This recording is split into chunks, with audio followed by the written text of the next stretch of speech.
There's a common lay belief that memory works like a recording device. You just record the experience and later on you play it back, but that is not the way memory actually works.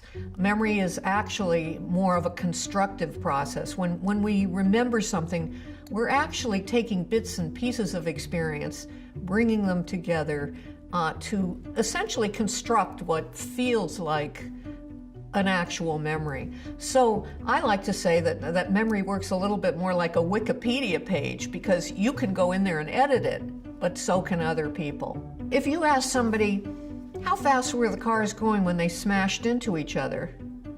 You're going to get a higher estimate of speed, on the average, than if you ask a question with a more neutral verb like hit. How fast were the cars going when they hit each other? The early questions could affect the answer that people gave to some totally different question that you put to them often much later. So if I ask you how fast were the cars going when they smashed into each other, later on you're more likely to tell me you saw broken glass at the scene, even though there wasn't any broken glass. These leading questions, they contain misleading information that can contaminate a person's memory.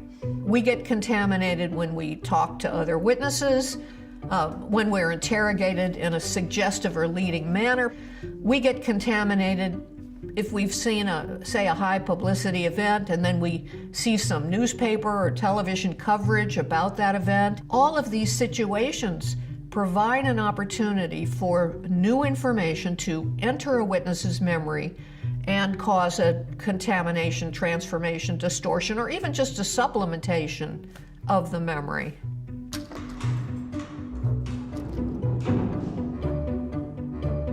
So what the scientific work on memory distortion is revealing about the nature of memory is that it is malleable.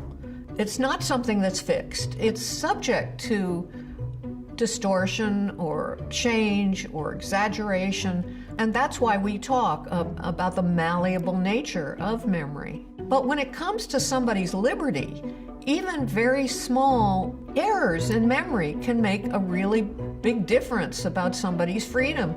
So it matters what the color of the jacket of the perpetrator or the facial hair or other things that people are trying to remember when they try to remember a past crime. Many people are just not aware of how many mistakes people can make, and when they are making a mistake and they're testifying, they can often be very detailed and very confident and even emotional in their testimony.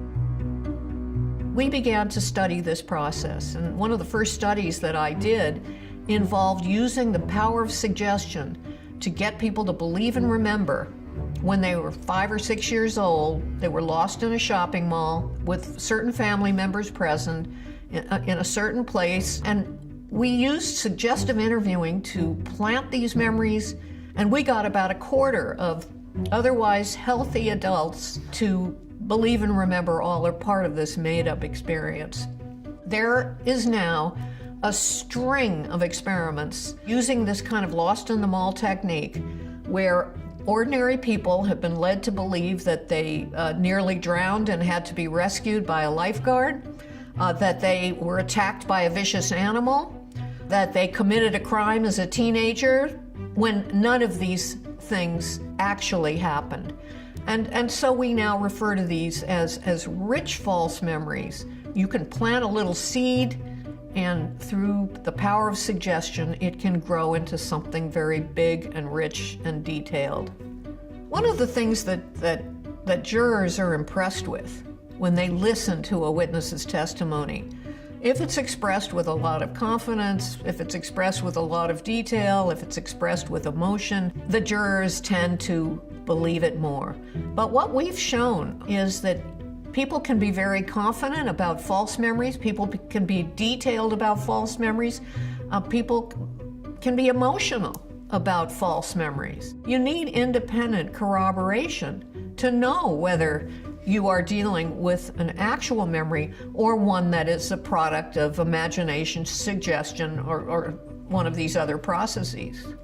We would all benefit if we have a more educated society about the workings of memory.